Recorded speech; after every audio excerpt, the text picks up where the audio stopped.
Gemeente, glo jy dit? Glo jy dit werklik? Nie dat die liedjies so sê nie, maar glo jy rarig dat Jesus die antwoord is? Dat hy rarig enigiets kan doen? Ons sing partykeer so die liedjies en die melodie en goed is so netjies en mooi en ons hou van die beat, maar besef ons rarig wat ons sing partykeer? Besef ons rarig die impak van daai woorde?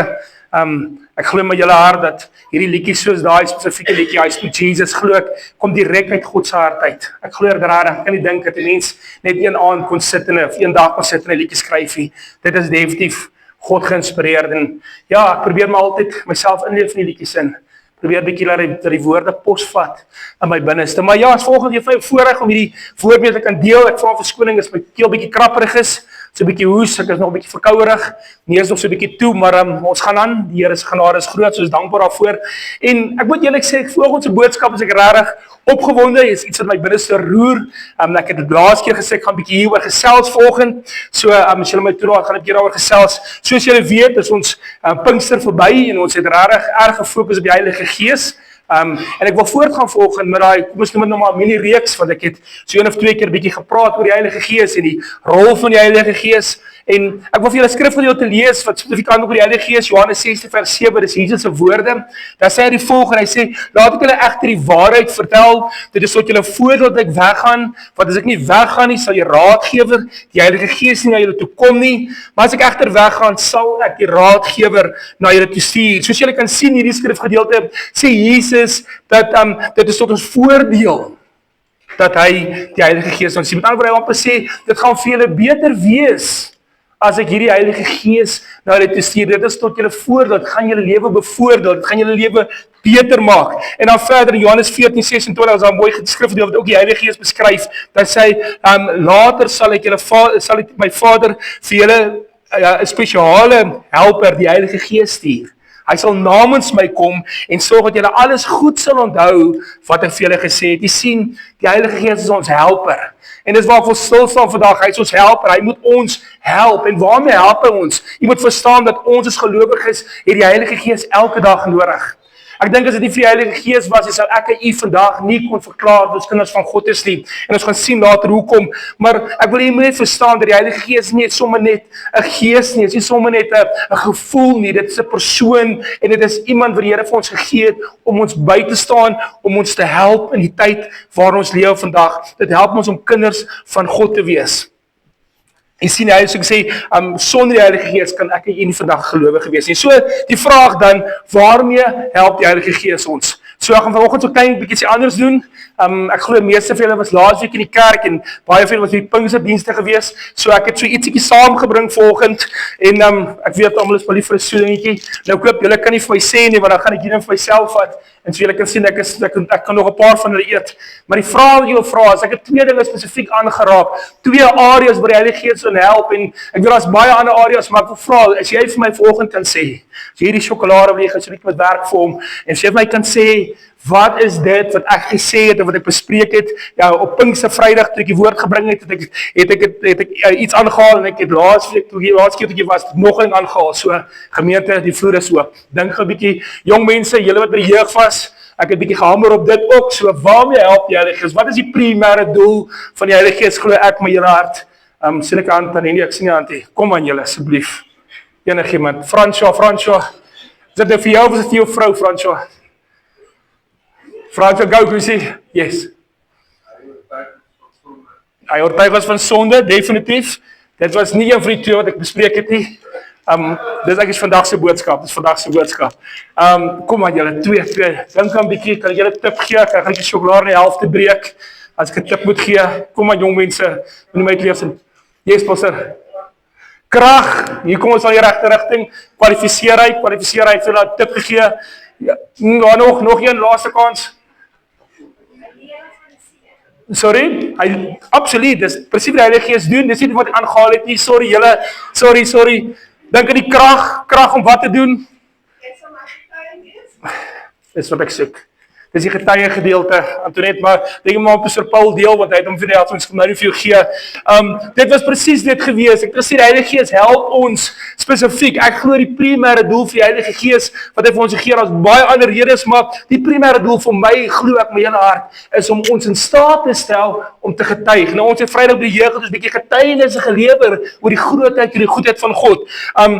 Jy moet verstaan dat in hierdie tyd waar ons nou lewe, is dit van kardinale belang dat ek en jy as kinders van God moet getuig. Dis tyd dat die wêreld weer sal weet daar's 'n God wat leef en dat hy heers en dat hy goed is vir ons. Dis tyd dat ons weer die goeie nuus verkondig. Die goeie nuus waarvan ons vandag op die tafeltafel sien hierso, die kruis spreek daarvan, die goeie nuus waar Jesus kom sterf aan 'n kruis vir my en jou sonde. Jy moet verstaan dat as hy nie gesterf het nie, moes ek en jy self vir ons eie sonde sterf. Maar ons dank die Here dat hy sy seun gestuur het om hierdie prys vir my en jou te betaal, wat ek en u sou nooit by die Here kon uitkom as dit nie vir dit was nie. So, in Jesus laaste opdrag, Matteus 28:19, sê hy vir sy disippels, hy sê, gaan dan heen, gemaak disippels van alle nasies, doop in die naam van die Vader en die Heilige Gees, en leer aan alles wat ek geleer het, my eie woorde. Dis wat hy sê, hy sê disippels hierdie opdrag, sê hy, gemaak disippels, en hoe maak jy disipel? Deur te getuig. En daai opdrag is nie net vir die 11 disippels nie, dis vir elke disipel wat daar nog volg. Dit sê my en jou, en as jy volgende hier kan sit, en vir my kan sê, pastoor, ek is 'n kind van die Here, dan wil ek vir jou sê, daai opdrag is van toepassing op jou lewe ook. Maar die Here het ook geweet, dat ek en jy is gewone mense, dat ons nie, dat ons eie sou kon doen nie, dat ons maar feilbaar is, en ons is bang, en ons is onseker, en ons weet nie hoe nie, en ons is nie seker wat om te sê nie. En hy het geweet dat ons sou nie getuies kon wees, as op ons eie krag nie. Daarom stuur hy vir ons 'n bonatuurlike helper, 'n goddelike helper in sy naam is Jesus, sy naam is die Heilige Gees. Hy stuur dit vir ons om ons dan die krag te gee. Kyk wat sê Handelinge 1:8, wat Pastor Paul so mooi aangehaal het. Hy sê, maar julle sal krag ontvang wanneer die Heilige Gees julle kom. Hoekom? En julle sal my getuies wees in Jerusalem, sowel as Judea en Samaria, tot in die uithoeke van die wêreld. Ek glo in my hele hart, dit is die rede. Volgens die skrif is die Heilige Gees die krag hier binne in ons, wat ons gaan in staat stel om getuies te kan wees. Elkeen van ons wat volgende kan verklaar, ek is 'n kind van God, ek is 'n volgeling van Jesus, het daai krag hier binne in jou. Jy kry die Heilige Gees toe tot bekering gekom het, die Gees van God is binne jou, so daai krag is hier binne. Ek en u moet dit net gebruik. Ek en jy moet dit net gebruik. Nou sien die boek van Handelinge, sien ons, dis die Heilige Gees wat vir Paulus en Petrus en die apostels in staat gestel het om die goeie nuus te verkondig. Selfs ten spyte van verdrukking en wat hulle die mense gedreig het en gesê het, julle mag nie die woord van God in die naam van Jesus getuig nie, het hulle dit nog steeds gedoen.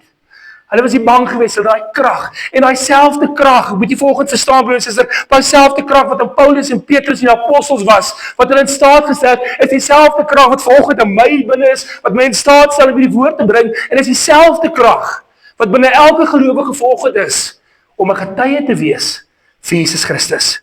Ons kan nie stil bly nie.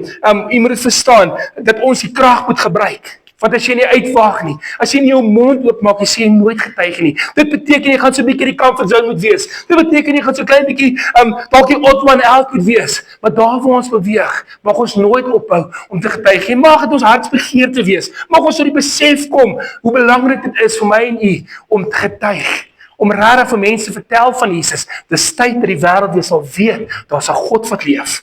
En sy naam is Jesus Christus, nie waar nie? Sê julle saam, ek dink regtig dat ons nie dit ligtelik kan opneem nie. So dit is die eerste ding van die Heilige Gees wat ek genoem het, ek sê ek glo dis die primêre rol vir die hoofdoel van die Heilige Gees om ons toe te laat om te getuig, om te gaan vertel van Jesus. Jy moet verstaan dat soos Martin gesê het, die Heilige Gees sal altyd getuig van Jesus Christus, van wie hy is. So dis die primêre doel. Die tweede doel wat ek dink, 'n ander rede wat ek bespreek het 2 weke terug, was om die kerk te bedien. Kan jy onthou ek het gepraat van die gawes, dat die Heilige Gees ons in staat stel om in ons toerus met gawes. Hoekom? Nie vir onsself nie, maar om die gemeente soos hier volgens sien te kan bedien. Die skrifgedeelte daarvoor is 1 Korintiërs 12 vers 4-7 en hy sê daar's 'n hele verskeidenheid geestelike gawes en tog kom hulle van dieselfde Gees. En daar's 'n hele verskeidenheid bedienings, want ons dien dieselfde Here. Daar is stel aktiwiteite in die gemeente, maar dit is dieselfde God wat al hierdie dinge kragtig in ons almal aktiveer. Elkeen van ons ontvang 'n manifestasie van die Gees om die gemeente te bevoordeel. Luister mooi, elkeen van ons ontvang 'n manifestasie van die Gees om die gemeente te bevoordeel. Ek gaan nie veel meer oor sê nie, ek dink dit terug, dit baie mooi verduidelik. Ek dink ek wil net baie duidelik maak, dat jy moet verstaan vanoggend, dat ons almal het 'n geestelike gawe ontvang. Daar is geen kind van die Here wat nie 'n geestelike gawe het nie. Hoekom? Want ons almal het tog die Heilige Gees ontvang nie waar nie. Dit by jou bekering gekom het jy die Gees van God gekry. Jy kry die Heilige Gees, dis jou helper, en hierdie helper gaan jou toelaat en gaan jou toerus met 'n geestelike gawe. Miskien 1, miskien 2, maar die feit bestaan is ons almal. So jy wat volgende hier sit, is nie geroep om net elke Sondag kerk te kom, voor te ontvang, huis te gaan. Jy moet verstaan dat ons almal as kinders van God, as deel van die gemeente, moet betrokke wees. En dat jy ook verstaan dat geen geestelike gawe is groter as die volgende een nie. Almal is ewe belangrik tot uitbreiding en tot voordeel van die gemeente. Ek sê weer, jy hoef nie te werk daarvoor nie, jy hoef nie te smeek daarvoor nie, maar het is belangrik om te verstaan dat ons gawes mag dan verskillend wees. Maar soos ek gesê het, geen gawe is meer belangrijk as die volgende nie. Net omdat jy nie prediker is nie, of evangelist is nie, maak dit nie jou gawe minder belangrik nie, want al die gawes is nodig vir die uitbreiding en die voordeel van die gemeente.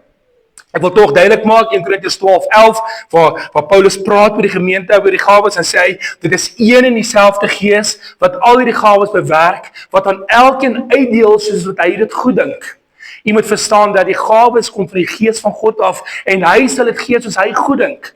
So, ek weet, my vrou se begeerte is die gawe van genesing, sy wil dit baie graag hê, en sy kan bid daarvoor en die Here mag daar kan openbaar, maar jy moet verstaan dat op die einde van die dag besluit die Gees van God nog steeds of hy dit gaan gee of nie. Jy moet dit baie mooi verstaan. Partykeer gaan ons nie kry wat ons wil hê nie. Hy het ons dalk anders gemaak, God het ons op 'n ander manier geskape en daarom gee hy sekere ander gawes vir ons. Maar dit beteken nie dat daai gawes minder is as die volgende. Jy sien baie mooi verstaan. So, as jy nie seker is jou geestelike gawe nie, ek het laas keer gesê, ons gaan binnekort 'n kursus weer aanbied in ons kerk, waar ons spesifiek gaan fokus op die gawes. Ons gaan jou help om uit te vind hoe jou karaktereienskappe wees en wat se rigting jou gawes mag wees, op daai manier te sien wat is jou geestelike gawe sodat jy betrokke kan wees in die gemeente. Ek wil amper sê by die US Army sê, we need you, ons het jou nodig. So moenie vir julle dink dat jy insignificant is, of jy dit nie kan doen nie, glo my jou gawe, wat die Heilige Gees vir jou gegee het as kind van God, is net so belangrik. So by volgende woord, hierdie is die kern, hierdie is die rede hoekom ek hier is volgend, dit is die hoofboodskap volgend, en ek weet nie wie dit gesê het, ek dink Frans het gesê, maar hierdie is die belangrike gedeelte, die oortuiging van sonde. Wat is die volgende rol van die Heilige Gees? En ek dink, vir my en jou is hierdie van baie belangrike kardinale belang, en dit is die heiligmaking van gelowige. Nou, heilig, as ek sê heilig, dan dink Christene dadelijk, dit kan nie wees nie, pastoor, ons moes maar almal sondaars, hoe kan ek heilig wees, kan ek regtig heilig wees, is jy seker jy het reg gehoor, hoe sal ek ooit heilig wees, maar jy moet verstaan, dat daar is toch 'n heiligmaking, binne die gelowige. Waarvan praat ek? Wat beteken heiligmaking? Die Engelse woord vir heiligmaking is sanctify, en as jy bietjie gaan opbreek, as jy kom agteroor, dit word beskryf as cleanse, of dit word beskryf as set apart, om een kant gesit te word vir 'n spesifieke doel. So heiligmaking is juist dit, dat die Here ons elke dag, deur middel van die Heilige Gees, elke dag bietjie skoner maak, bietjie beter maak, sodat ons meer en meer kan wees soos Jesus Christus. En moet verstaan, die dag toe het op bekering gekom het God iets bonatuurliks in jou binneste gedoen. Hy het jou nuut gemaak. 2 Korintiërs 5:17 beskryf dit so. Hy sê, daarom, iemand wat aan Christus verbind is 'n nuwe skepping. Die ou dinge is verby, kyk, die nuwe is hier. Jy moet verstaan dat die wedergeboorte, die bekering, gebeur net eenmaal in 'n kind van God se lewe. Net eenmaal, en dis wanneer daai bonatuurlike ding gebeur, oombliklik. Dis soos 'n switch wat aangesit word, waar die Here hier binne jou binneste uithaal en vir jou 'n nuwe binneste gee, 'n nuwe begeertes. Jy leef nie meer soos jy geleef het nie. Jy het ander belange, jy het ander begeertes, en hierdie begeertes is alles gekoppel aan Jesus Christus en dit vir die Bybel ons leer, so die ou ding is verby. Dit gebeur een keer. Maar die probleem wat ek hiermee sit vandag, as kinders van die Here, is selfs toe tot bekering gekom het, toe jy wedergebore is, toe God ons nuut gemaak het die binne, is die versoeking nog steeds daar. Ons kry nog steeds die versoeking van die bose af. Jy moet verstaan, die sondige natuur kleef nog steeds aan ons vas, soos 'n vuil baadjie wat aan ons vasklou, is hy nog steeds deel van ons, en dis my en jou verantwoordelikheid onder die leiding van die Heilige Gees, om ontslae te raak van die dinge wat verkeerd is, om ontslae te raak van die sondige natuur. Nou, dis nie maklik nie, en dis waarom so baie mense terugval, van hulle besef nie dat hierdie is 'n elke dag ding nie. Dis 'n voortdurende proses, wat ek hier elke dag moet deurgaan, om meer en meer te wees soos Jesus Christus. Jy moet verstaan dat ek en jy sal dit nooit op myself kan doen nie. Jy kan dit nie doen nie. Dis nie menslik moontlik om jouself te bevry van hierdie sondige natuur nie. Jy het die krag van God nodig, en daai krag is die Heilige Gees wat die Here binne ons gee. So die Heilige Gees is konstant besig aan my en jou om die heiligmakingsproses voort te sit.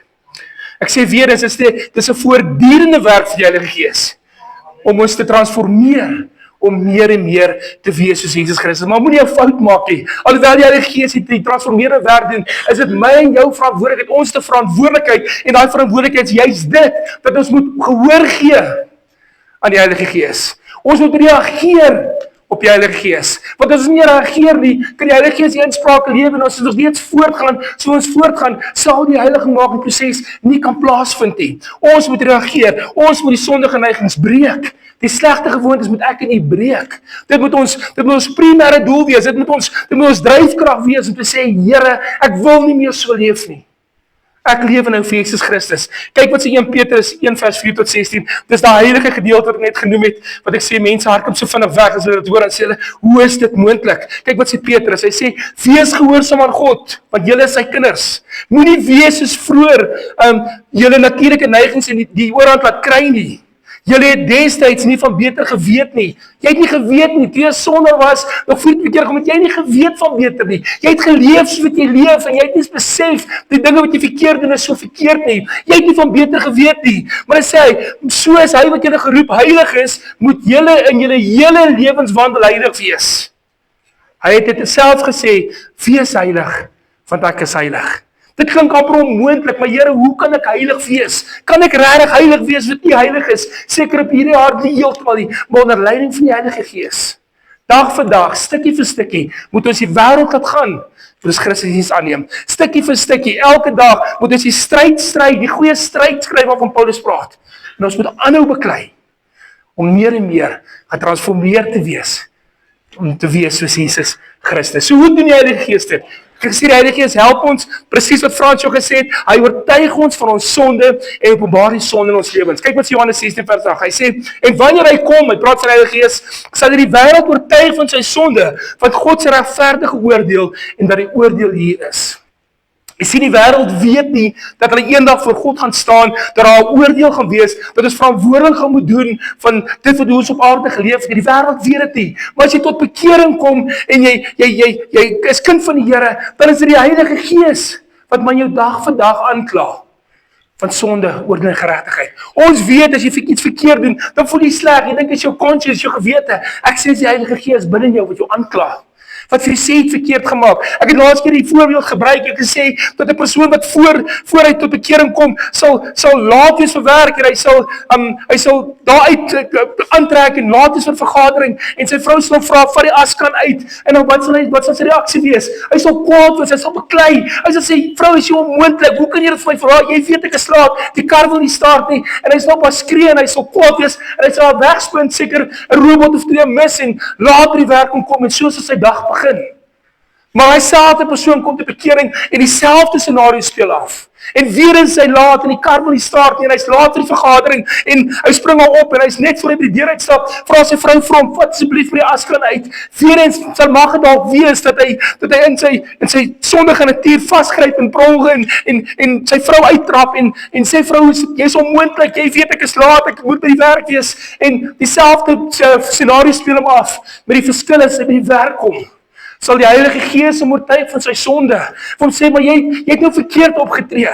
Die verskil sal wees, daai persoon mag dalk in die vergadering net vir sy baas sê, gee my net 'n oomblik, en hy sal uitstap, en hy sal sy foon optel, en sy vrou sê, vrou, ek is jammer. Hoe volgende opgetree het was verkeerd geweest. Jy sien, want daar het iets anders in sy binneste gebeur. Hy is 'n nuwe mens, 'n nuwe begeertes, want dit is die Heilige Gees wat ons sal oortuig van sonde oordeurkom het. Jy moet verstaan, voor jy tot bekering gekom het sonde jou nie geplan nie. Jy het gemaak as jy wil, jy het geleef in sonde as jy wil, jy het nie 'n saak gehad vir mense nie.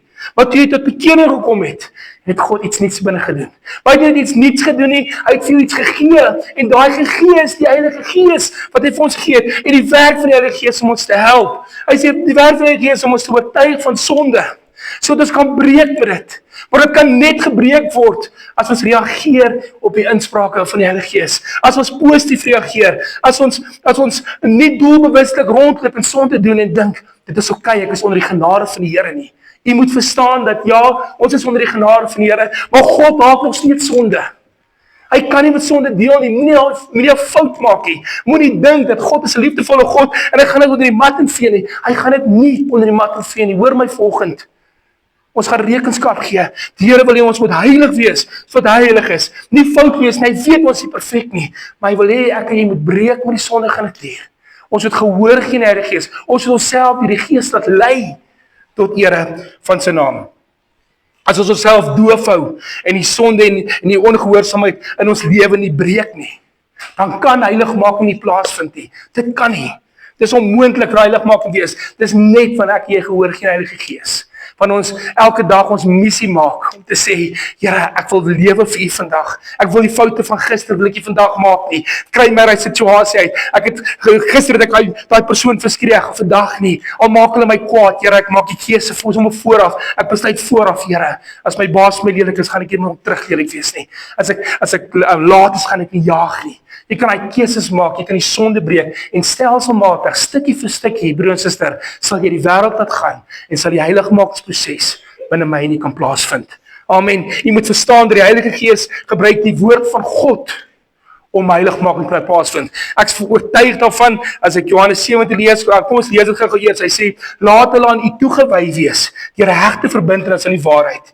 U woord is die waarheid. Ek is oortuig daarvan dat ons kan nie Christene kan nie die heiligmakingsproses kan nie plaasvind as Christene nie die woord van God lees nie. Hoekom? Want die woord van God is heilig. Hy is geïnspireer deur die Heilige Gees en daarom kan ons na die woord van God verwys as die lewende woord. Dis die woord van God wat vir my in die regte pad sal wys. En as jy die woord van God nie lees nie, sal jy nooit weet wat die perfekte wil is wat God vir my nie het nie. Ons moet tyd spandeer in die Bybel. Jy sal heiligmaking sal nie tot volle werking kan gebeur as ons nie tyd in die woord van God kan plaasvind nie. Ons moet gereeld ons Bybel lees.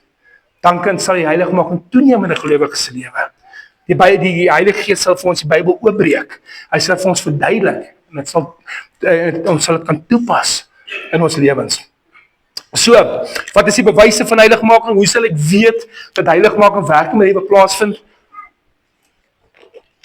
Ek sê weer, dit gaan die eerste teken sal duidelik wees, die eerste teken dat heiligmaking werklik plaasvind, is my gesindheid teenoor sonde. Hoe voel ek nou oor sonde? Efesiërs 4:22-24 skryf wat so, hy sê, naamlik dat julle, wat julle vroeër leefstyl betref, die ou sondige mens soos vuil klere moet uittrek. Bedrieglike begeertes, laat hierdie mens te gronde gaan. Julle moet op 'n nuwe geestelike manier leer dink. Ja, trek die nuwe mens so skoon klere aan. Die mens wat na God se beeld geskape is, iemand wat werklik reg lewe voor God en werklik aan hom toegewy is. Ek sê weer, toe jy tot bekering gekom het God iets wonderliks gedoen, hy het die Heilige Gees in jou geplaas en dit sal die Heilige Gees wees wat my en jou gaan oortuig en vir ons gaan uitwys die areas waar die sondige natuur nog die oorhand kry in my en u. Daarom sal ek en u nie meer wil leef soos ons geleef het nie. Daarom sal ons nie meer die verkeerde dinge wil doen nie. Daarom as jy dink aan die verkeerde dinge wat jy gedoen het, sal dit jou bitter maak, dit sal jou hartseer maak. Jy sal skaam kry daaroor. Jy sal dit nie graag vir mense wil vertel nie, want jy sal skaam kry en dink, maar hoe kon ek wees? Hoe kon ek so geleef het? Jy sien, want die begeertes verander nou. Dis die werk van die Heilige Gees. Maar wanneer jy voortleef in sonde, as jy sonde in jou nie plan nie, as jy tot bekering gekom het en jy het jou hart vir die Here gegee, of jy sê jy het jou hart vir die Here gegee en jy het bekering gekom, maar jy leef soos jy geleef het. Jy lyk soos die wêreld, jy praat soos die wêreld, jy dink soos die wêreld, jy doen die dinge van die wêreld. elke dag, behalwe op 'n Sondag, dan is ek bevrees, moet jy jou bekering bevraagteken. Dan gaan jy jouself moet vra, maar is ek werklik tot bekering gekom? Hoekom sê ek so? Want jy moet verstaan, soos ek al keer op keer gesê het, dat as jy tot bekering kom, dan kry jy die Heilige Gees, en die Heilige Gees sal jou oortuig van sonde. En as jy dan nie gehoor gee daaraan nie, dan moet daar iets fout wees. Want as jy 'n nuwe mens met nuwe begeertes, dan wil jy nie meer leef soos jy geleef het nie. Bekering praat van 'n 180 grade omkeer. Ons lewe nie meer so nie. Ons lyk nie soos die wêreld nie. Ons is anders. Ons optree, wat ons sê, wat ons doen. So, jou gesindheid teenoor sonde, dit moet jou pla. Ek weet ons is nie perfek nie, en ek weet die Here weet ook ons is nie perfek nie, daarom het hy sy seun gestuur om te kom sterf aan 'n kruis. Maar dit beteken nie ek en jy kan maak soos ons wil nie. Daai is die ou lewe. Ons is klaar met die ou lewe. As 'n kind van die Here is ons klaar met daai dinge. Ons doen die nuwe dinge. Ons het nuwe begeertes. En dit is begeertes om die Here te behaag, om vreugde in hom te plaas, om sy wil te doen tot ere van sy naam. My hart brand vir dit. Jou hart brand vir die Here. Ons lewe nie so nie. So heiligmaking sal altyd die uitroei van sonde is. Heiligmaking is presies dit. Om volgens die wil van God te lewe, die uitroei van sonde in my lewe, om klaar te maak met die dinge wat verkeerd is. Om elke dag meer en meer te wees soos Jesus Christus. So dis die eerste teken. Hoe is jou gesindheid teenoor sonde? Pla dit jou nog, broer en suster? As jy verkeerd opgetree het, as jy gou om jammer te sê, of ons is te trots en te vol van onsself om te dink ons kan jammer sê. Pla dit ons nog, dit is nog 'n gewoonte sondes in ons lewe wat ons maar net doen en ons dink ons van die genade van die Here sal verstaan. Broer en suster, heiligmaking is juist dit, ons moet breek met hierdie dinge. Ons moet breek met dit. Die tweede teken van heiligmaking, dat heiligmaking wel plaas in die lewe, is natuurlik die vrug van die Gees word sigbaar. Die vrug van die Gees waarvan Galasiërs 5:22 praat, hy sê dit soos volg, hy sê maar die vrug van wat die Gees voortbring, hierdie Gees die Heilige Gees, nee, die vrug wat die Heilige Gees voortbring is liefde, vreugde, vrede, geduld, vriendelikheid, goedheid, getrouheid, sagmoedigheid en selfbeheersing. Teen sulke dinge is daar nie 'n wet nie. Jesus leer ons op die bergprediking, dan maak hy dit so duidelik, hy verduidelik so eenvoudig dat 'n laerskoolkind kan verstaan. Hy sê dat 'n boom sal geken word aan sy vrugte, né? Hy sê dat 'n goeie boom sal goeie vrugte dra, maar 'n slegte boom het teenoorgestelde, 'n slegte boom gaan slegte vrug dra. Jy gaan nie goeie vrugte aan 'n slegte boom kry nie, jy gaan nie slegte vrugte aan 'n goeie boom kry nie. En dit is presies volgens hierdie illustrasie van Jesus, van die vrugte van die Gees, dan sal wys dat ek en jy gelei word deur die Gees. Dis die vrugte van die Gees wat ek net genoem het in Galasiërs 5:22. Dis daai vrugte wat stelselmatig meer en meer, soos ons heiligmakingsproses bevorder word, hoe ons elke dag nader die Here beweeg, elke dag meer gelei word deur die Gees van God, dan sal hierdie vrugte al hoe meer en meer sigbaar word in die lewe. Jy hoor baie keer as van kinders vir my sê, my pa het tot bekering gekom en ek ken nie my pa nie. Die goed wat hy gedoen het, doen hy nie. Hy is nie meer so kwaai nie, hy het nie meer woede by nie. Hy's rustiger, hy praat mooi met my, hy spandeer tyd met my. Ek kan jy sien, dis daai vrugte van die Gees wat duidelik sigbaar word in daai persoon se lewe. Dis dat hierdie vrugte wat die wêreld sal sien, dat ek en jy gelei word deur die Gees. Dat ons anders is. Dis hierdie vrugte, Galasiërs 5:22, wat vir die wêreld sal wys dat ons kinders van die Here is. Hoe ons hulle hanteer, hoe ons met hulle werk, sal die wêreld sien, ons is kinders van die Here. En dit moet elke gelowige se begeerte wees, om al die vrugte van die Gees deel te maak van sy lewe. Is dit moontlik? Absoluut. Absoluut. Daai vrugte van die Gees kom van die Heilige Gees af. En as ons self die Gees dat hy kan die vrugte sigbaar wees. Amper klaar, Here, ek wil net sê dat nog 'n teken vir heiligmaking besig is in plaas van met jou lewe, is wanneer jy vernuwe gedagtes het. Jy moet verstaan dat alles wat ons doen, elke versoeking, alles wat ons besluit, goed gebeur in ons gedagtes. En kyk, Paulus skryf dit so mooi, en hy sê vir die gemeente en hy sê vir hulle, moenie julle leefstyl aanpas by die gedragspatrone van die wêreld nie, maar laat God julle omvorm, deurdat hy julle denkpatrone vernuwe. Dan sê julle goed kan onderskei wat hy wil hê dat julle moet doen, naamlik dit wat werklik goed en aanvaarbaar en volmaak is. Jy sien dit begin hierso. En jy sien as ons gedagtes kan vernuwe, as ons die Heilige Gees kan toelaat om ons gedagtes vernuwe, dan sal ons denke heeltemal verander. Ons sal nie meer dink soos voor gedink het nie. 'n Nuwe verstand tot eer van God beteken jou manier van dink Hoe jy praat, hoe jy leef, word meer gevorm deur God se waarheid. Word meer gevorm deur die waarheid, deur die Bybel. Word meer gevorm. Jy dink anders oor jouself. Hoe bedoel ek daarby? As ek sê jy dink aan jouself, skielik gaan dit nie meer oor jou prestasies of jou mislukkings nie. Dit gaan nie oor wat mense van jou sê nie. Dit gaan nie meer oor jou bankbalans of my aardse besittings nie. Jou waarde word nie daaraan gekoppel nie. Jou waarde word nou gekoppel juis aan dit wat God van jou sê. Wat die woord van God vir jou sê, as jy kan verstaan, jy is uniek geskape, volmaak geskape, en selfs die fout wat jy gemaak het, bepaal nie jou nie. Bepaal nie jou nie. Die Here vergewe jou, en maak nie saak, jou lewe kan al ver gevorderd wees, en jy kan vir my so lang lys gee, en sê, pastoor, maar ek het al die dinge verkeerd gedoen. Ek sê volgens vir jou, as jy tot bekering gekom het, jy het vir Here om verskoning gevra, en ek sê, ja, maar ek het so geleef, dan vergeet die Here daarvan. Die Bybel sê, hy dink nooit weer daaraan nie. Nooit weer nie. En dat jy nog steeds bruikbaar kan wees vandag. Jy spyte van dit wat jy verkeerd gedoen het. So jy dink anders oor jouself. Jy gee nie om wat mense sê nie. Dit verander jou besluite. Voor jy iets doen, was jy vraag altyd gewees, maar wat kry ek hieruit? Is al wat is my voordeel? Wat kan ek hieruit skoor? Wat kry ek hierdie deel uit? Maar nou verander dit. Want jou vraag sal altyd wees, sal dit God verheerlik? Is dit God se wil vir my lewe, dat ek nou hierdie moet doen? Jou gedagtes verander. Jy vra jouself, is dit reg volgens God se woord? Skielik gaan dit nie oor wat ek kan kry nie, maar dit gaan oor die eer van God. Dit gaan eerder oor dit wat vir God belangrik is. So verander jou prioriteite ook. Jou skedule word nou nie aangepas rondom mense nie, jou skedule word aangepas rondom God. Jy maak seker dat niks meer belangrik is as die nie. Ek het laas gesê, ek het 'n probleem met mense wat sê, ek moet tyd maak vir Bybelstudie. Ek wil vandag vir jou sê, jy kan nie tyd maak nie, jy kry 24 ure dae, dis dit. Jy gebruik dit soos jy goed dink. En dit vir jou belangrik is, sal jy tyd hê vir dit. Veel belangrik is, jy tyd maak vir dit, al sal tyd wees vir dit, altyd. God moet prioriteit eers wees, en as jy jou gedagtes vernuwe, sal God se jou prioriteite anders wees. Jou skedule sal aangepas word om God eers te verheerlik. 'n Nuwe verstand beïnvloed jou spraak. Wat bedoel ek? Jy sal nou eerder mense opbou as afbreek. Jy raak nie betrokke by negatiewe praatjies nie. Negatiewe praatjies van die hel af. Jy raak betrokke by positiewe dinge. Jy bou mense op, jy bemoedig hulle. In plaas daarvan om hulle te kritiseer en foute uit te wys, om hulle te beledig. Jy praat nie meer sleg van mense nie, jy vertel nie meer leuns nie, jy praat eerder die waarheid in liefde. Dit verander jou spraak, jy vermy skinder en hierdie onnodige kritiek. Want as ons onnodige kritiek lewer, dan sit jy jouself op 'n pedestal en jy dink jy is beter as die volgende persoon. En ons weet hoe God gevoel oor hoogmoed. Ons weet, dis as gevolg van hoogmoed dat Lucifer in die hemel uitgeskop is, sy weerligskaal. Dit verander jou nuwe denke, verander aan die manier hoe jy uitdagings hanteer. Jy kies vrede bo woede. Skielik word nie meer kwaad nie. Jy kies vergifnis bo wraak. Nederigheid bo trots. Jy kies geloof bo wanhoop.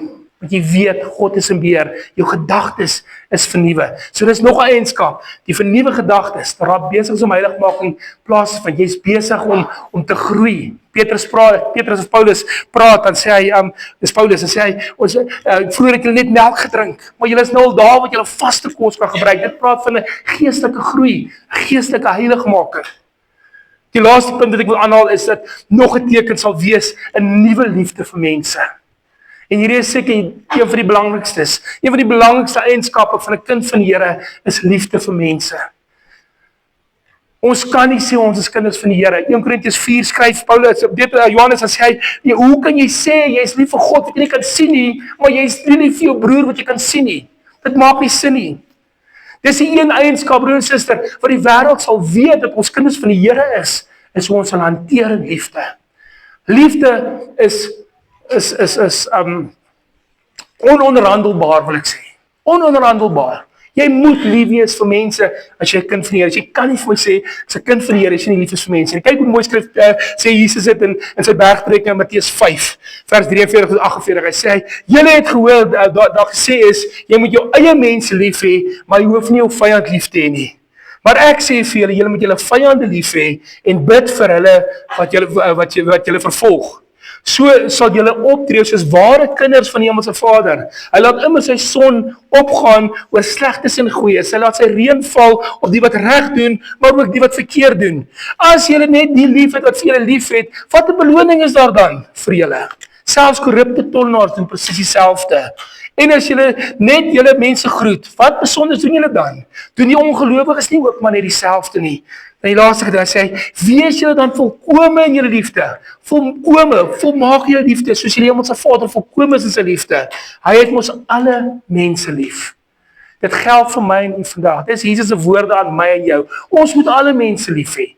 Vyande ook, ons moet hulle lief hê. Beteken nie dat die verhouding herstel moet wees nie, glad nie. Beteken nie ons moet toelaat mense ons loop en ons sleg hanteer nie, glad nie.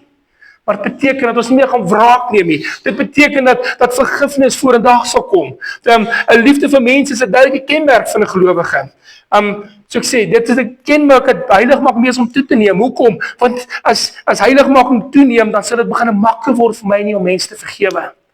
Dit raak makliker. Dit is nie ons weer is soms dit moeiliker as ander kere, maar jy sien as die heiligmaking plaasvind. As ons oorgee aan die Here en ons gee gehoor aan die stem van die Heilige Gees, dan raak dit makliker. As jy kan besef dat Jesus Christus hierdie tafel wat jy vandag vier vandag, as jy kan besef dat daai kruisdood was vir jou vyande ook gewees. As jy kan besef waar jy was en hoe verlore jy was en hoe ver jy van die Here af was en dat Jesus jou lief gehad het, dan maak dit makliker om mense te vergewe. As jy kan dink wat Jesus sê, wat is Jesus se gebed gewees toe hy aan die kruis gehang het, toe sê hy, Vader, vergeef hulle, want hulle weet nie wat hulle doen nie. Het jy geweet, dalk is daar net 'n kans, dat daai persoon wat jy so te nagekom het, wat jy weier om te vergewe, dalk besef daai persoon nie die impak van sy daad nie. Dalk is hy so vasgevang in sonde en die dinge van die wêreld, dat hy nie besef die impak nie. Dan kom ons op 'n punt onder leiding van die Heilige Gees wat ons hom ook sal kan vergewe. Ons kan sê, my Here, vandag gee ek oor, want nou gaan dit nie oor ek wat erna gekom is nie. Dit gaan nie oor die seer wat ek ervaar het nie. Dit gaan oor die glorie en die eer van God. Want jy sien, die Here verwag van ons om mense te vergewe. Dit is sy perfekte wil vir my en u. Dis wat hy van ons verwag. Weerens, vergifnis is nie onderhandelbaar nie. Nergens in die Bybel sien ek dat ons dit kan onderhandel. Maar Here, sê nou maar dit, of Here, maar hy het dit, of Here, as dit gebeur, mag ek nie vergeet. Daar's nie onderhandelbaar nie. Die Here sê ons moet vergewe. En ek weet is moeilik. Moet my verkeerd verstaan nie. Ek verstaan, soms is dit regtig moeilik. Maar as dit ons hartsbegeerte is, as ons lewe volgens die woord van God, volgens die wil van God, dan verstaan ons dat dit wat die Here sê ons moet doen. Kom by die Here uit, as jy sukkel om iemand te vergewe, vandag vir jou sê asseblief, kom praat met my, kom praat met Mr. Paul, kom ons help jou. Kom ons staan stil by die Here en ons haal daai burden van jou skouers af. Moenie met dit rondloop nie. Kom los van dit af. Dis liefde wat ons sal dryf om mense te kan vergewe. Net so is dit, dat as ons liefde is vir mense, as jy heiligmaking plaasvind in jou binneste, dan is simpatie en empatie so deel van jou lewe. Wat simpatie en empatie? Dit beteken, jy kan iemand se pyn raak sien. Beteken, jy het 'n nuwe ingesteldheid op iemand anders se nood. Nou ry jy net nie verby en dink, ag, shame story nie. Maar jy iets dryf jou in jou binneste om te sê, Here, maar wat kan ek doen? Wat kan ek doen vir daai persoon? Hoe kan ek help? Wat kan ek doen? En dit gaan net oor geld nie. Ek sê altyd, mense dink as ons moet help, maar dit altyd geld wees. Glad nie.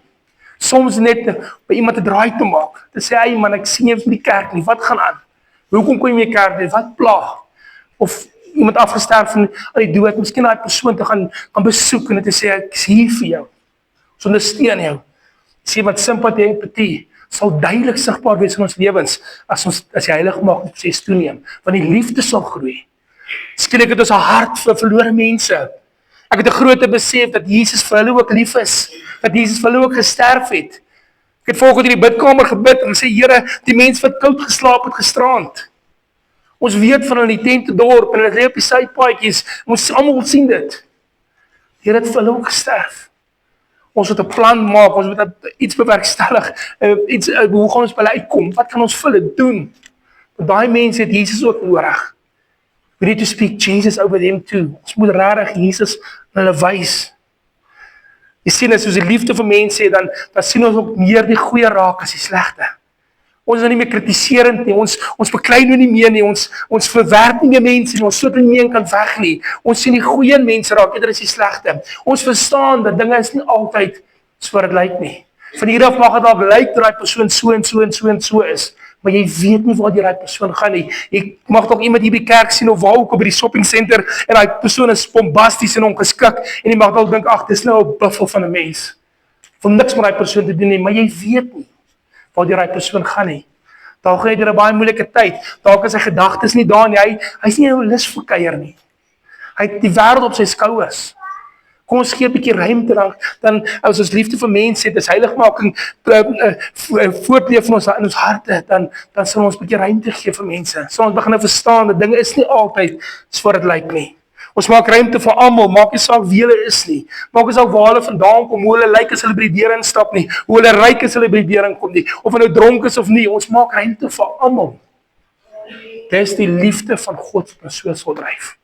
En broer en suster, dit is in kort en kragtig my woord vanoggend, dat die heiligmaking deur die middel van die Heilige Gees in ons harte moet leef. Dat ons elke dag die keuse sal maak, te sê, Here, vanoggend, wat kan ek vir U doen? So voor ek my bed uit opgaan, of voor ek my huis uitgaan, die Here vra my, Here, wat is dit wat ek vandag vir U kan doen? En dan op die uitkyk te wees vir geleenthede, waar ek die goeie nuus kan verkondig, waar ek mense kan vertel, waar ek 'n verskil kan maak. Nie dat ek die eer kan kry nie, maar dat ons Hemelse Vader die eer kan kry. Want dit is Hy wat ons in staat sal om hierdie dinge te doen. Dus as ek sluit af, wil ek sê, kom ons fokus op die heiligmaking. Kom ons fokus op die insprake van die Heilige Gees. Die Here wil nie ons vir dieselfde wees nie. Hy wil nie ons met elke dag, wat is so groot wat progressive, ek weet nie, vorentoe gaan. Elke dag meer en meer wees, soos Jesus Christus. En al ons dit kan doen is, wanneer ons positief reageer, op die insprake van die Gees. So jy die areas gehoor, is daar groot liefde vir mense? Miskien het jou hart 'n bietjie afgestomp, miskien is daar 'n area waar jy moet werk. Hoe is jou gedagtes? Is jy negatief oor die petrolprys en die ekonomie en die werkloosheid en die onregverdigheid en die korrupsie en die ekonomie en al die dinge wat verkeerd is? Of is ons positief? Of is ons vasgevang in die woord van God? Hoeveel tyd spandeer jy in die Bybel? Lees jy nog die Bybel? Hoe is jou gesindheid teenoor sonde, het ek gesê? Plaar dit jou, jy weet volgende, is daar sonde in jou lewe wat jy moet bely, gewoonte sondes wat niemand van weet nie, wat jy in jou geheim doen, is al goed wat jy dalk moet bely en ontslaag raak van, dat heiligmaking kan plaasvind. My gebed vir julle volgende is regtig, dat die Gees in haar prediking sal wees, en dat ons regtig selfondersoek gaan instel. Kom ons bid saam. As Hemelse Vader, vanmôre kom ons, Here, met vir U te sê dankie, Here, dankie vir hierdie woord, Here, wat ons volgende kon hoor. Miskien was 'n harde woord vanoggend, Here, maar Vader, ons wil vir U sê dankie vir hierdie woord, Here. Dankie dat ons so klein bietjie kan laat dink vir U, Here, kan introspeksie ons eie lewens doen, Here. Heilige Gees, sal U die naprediker wees, sal U vir ons wys die areas, Here, waar ons meer aandag moet gee, wat ons dalk beter gaan moet doen, Here, sodat ons meer en meer kan wees as Jesus Christus. Ons weet, Here, U het ons geroep, ons het die woord gelees om heilig te wees, want U heilig is, Here. En Here, het ons self, dit kan ons nie doen nie. Daarom het U vir ons die Heilige Gees gegee. Ek wil vra, Here, dat U ons geestelike ore sal oopmaak, Here. En Here, net sal oopmaak dat ons die Heilige Gees sal hoor nie, Here, maar Vader, dat ons die selfbeheersing sal hê en dat ons die selfdissipline sal hê, Here, om te doen dit wat die Gees ons lei. Om presies dit te doen waarvoor die Gees ons geroep het, waarvoor ons gelei het, Here. Dankie vir U goedheid en U guns. Dankie dat niks ons ooit van die liefde kan skei nie, Here. Dit maak nie saak waar ons was, wat ons gedoen het, wat mense van ons sê nie, Here. Wat ons van onsself dink nie, Here. Niks. Nie die hemel, die hemel daar bo of die aarde onder, Here, niks sal ons ooit kan skei van die liefde van Jesus Christus nie. En daarvoor sê ons môre vir U dankie, Here. Amen. Baie dankie.